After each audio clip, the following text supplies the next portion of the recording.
Should you sell Heung-min Son? Who is the best captain? Can we get away with starting Cameron Archer? And is Cole Palmer essential? These are my early thoughts ahead of Game Week 13.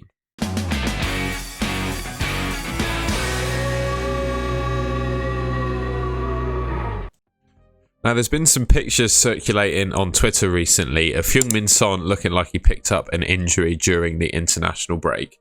The player himself has said, responding to those pictures, that he is fine and there is no injury, but I myself am a little bit sceptical about that. And I think, obviously, with the Maddison injury and the sheer amount of players that Spurs have out at the moment, there is a question, do you sell Heung-min Son?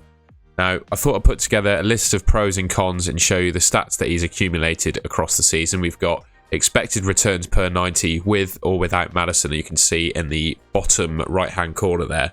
In terms of the pros for Son, obviously he's proven over his entire time at Spurs that he can score goals whoever is in the team. I actually think when obviously a couple seasons back when there was no Maddison and when Harry Kane was actually out of the team as well, Heung-min Son actually performed better in that circumstance. And I think that's a similar kind of Spurs team to what we're going to see line up over the next few game weeks. He's still going to be taking the penalties, in my opinion, for Spurs. And of course, he's nailed to start every game for them and play 90 minutes, basically.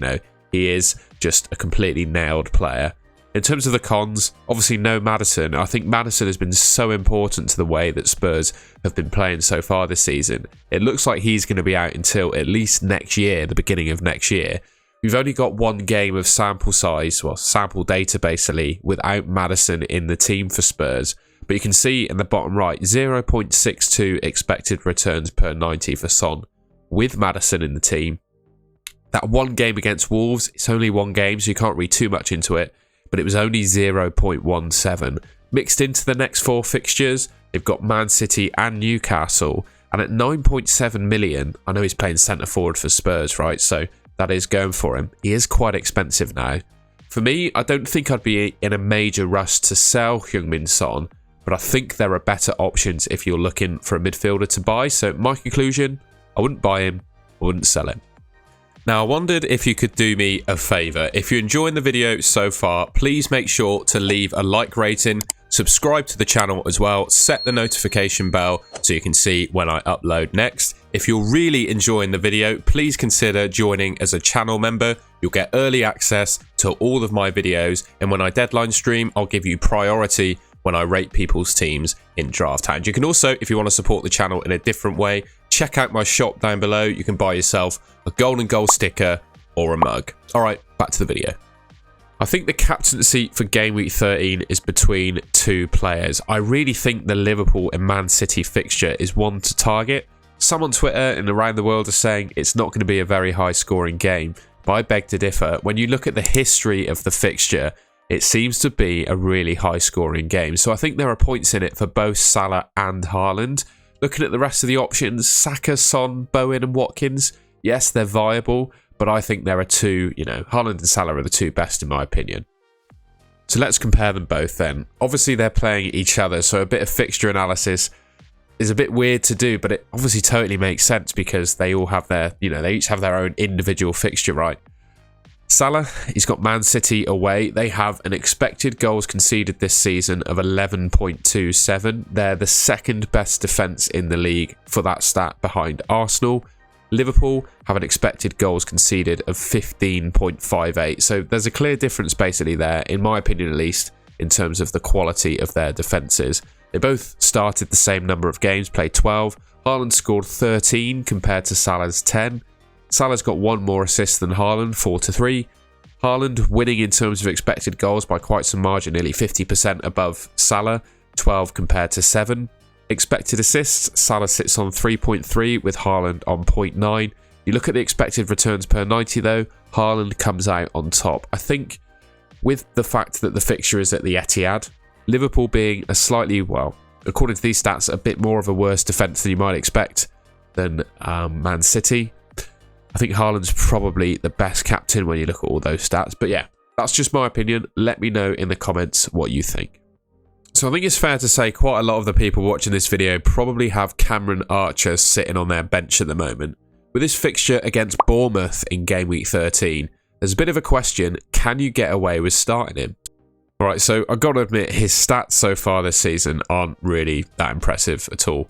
8 starts, 2 goals, 1 assist, and then his underlying numbers are actually even worse than that. 0.6 expected goals and 0.3 expected assists is, well, pretty terrible to be honest. 0.11 expected returns per 90, so that's basically saying he's expected to get a return in 10% of the games that he's played so far.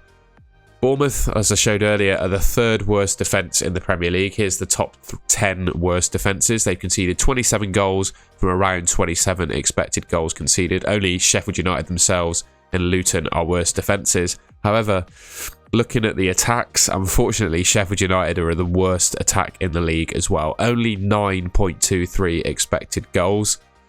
It's quite a tough one. I do think, though, that there are some circumstances where you could start him.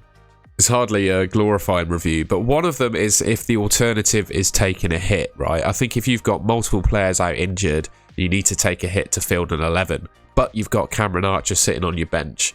I think it makes sense just to start him. Another one for me is if that you're playing more than 3 at the back, so 4 or 5 at the back, and the defender that you're potentially looking to replace Archer with has less than 30% clean sheet odds. So you can see down there, I'll point in the right direction. Any team there that's got less than 30% clean sheet odds, according to DraftHound, I tend not to bank on a clean sheet really at all. So I would start Archer if you've got a defender for one of those teams currently starting. So this guy, Cole Palmer, has definitely made a good impression since he signed for Chelsea. One argument for him, well, he's scored 4 Premier League goals in 6 games that he's played so far. Obviously, all 4 of those goals have come from penalties, so how good is he really? When you look at his stats, obviously, as I said, 4 goals from 6 starts so far, 3 assists, not forgetting those, you know, half the games he's played, he's got an assist. 4.7 expected goals, but actually 1.7 non-penalty expected goals. So that's around 2. So in a third of the games that he's played so far, he's obviously expected to score. And then in half the games, he's been expected to get an assist, if you look at those expected stats compared to his starts. So 0.98 expected returns per 90 in total. Hopefully that gives you a bit of a show of not only the penalty expected goals that he's got, but non-penalties. He's relatively dangerous still, so I do think he's a decent option. I wouldn't let the fact he scored penalties in totality put me off. Another thing about Cole Palmer is Chelsea are proven to be one of the most dangerous teams in the league so far. They're 3rd best in total for expected goals. They're ahead of the likes of Tottenham, Arsenal, Brighton, Villa, Newcastle, who, you know, the narrative is they've kind of had really good starts to the season, whereas Chelsea, not so much. But when you look at the expected goals, Chelsea are actually creating more goal-scoring chances, accumulating more XG than any of those teams. The decision I think you have to make about Cole Palmer is not if you bring him in, but a question of when. He's got Newcastle at St James's Park up next. I think regardless of what Newcastle look like in terms of their starting 11, I think that's always going to be a tough fixture where any opposition is going to struggle to score there. They've then got Brighton at Stamford Bridge, which, yes, Brighton are a good team, but they've not kept a clean sheet yet this season. And then they've got Man United at Old Trafford, and I know what you say about Man United. They've obviously gotten off to a poor start this season, but Man United and Chelsea is traditionally a really low-scoring game, and I think Man United are still doing okay defensively. They've conceded, well, one of the fewest goals in the league, basically. So I think 2 of those next 3 are tough games where I think Cole Palmer is going to struggle to score in. But then from game week 16 onwards, Chelsea have by far and away the best fixture run of any team in the league. So if you don't have him already, my perspective is I'd probably hold off on Cole Palmer for 13, 14 and 15. Look to get him in for game week 16. I mean, one thing you might be afraid of, he currently sits at 5.2 million. You'd probably be a little bit afraid that he's going to go up in price, but I think I wouldn't really care, to be honest. I think I'd be willing to pay up to sort of 7 million for the returns that Cole Palmer's getting at the moment. So I wouldn't let price changes or anything like that worry me. I'd just wait until those fixtures change in game week 16. There's a kind of, well, if you've got Eze already, like I do at the moment, Palace's fixtures get really difficult from 16 onwards, and obviously it's Chelsea's swing. So there's a little bit of an interchange between players you could do there. Eze to Cole Palmer in 16 is a really nice transfer, certainly one that I'm eyeing up. But yeah, I think Cole Palmer, if you don't have him already, I'd hold off until game week 16. All right, and that's the end of the video. Those are the main thinking or talking points that I could think about before game week 13, before the international break, of course, is over. If you enjoyed that video, please leave me a like rating, subscribe to the Golden Goal channel, which should be just there, and I'll catch you in my next video.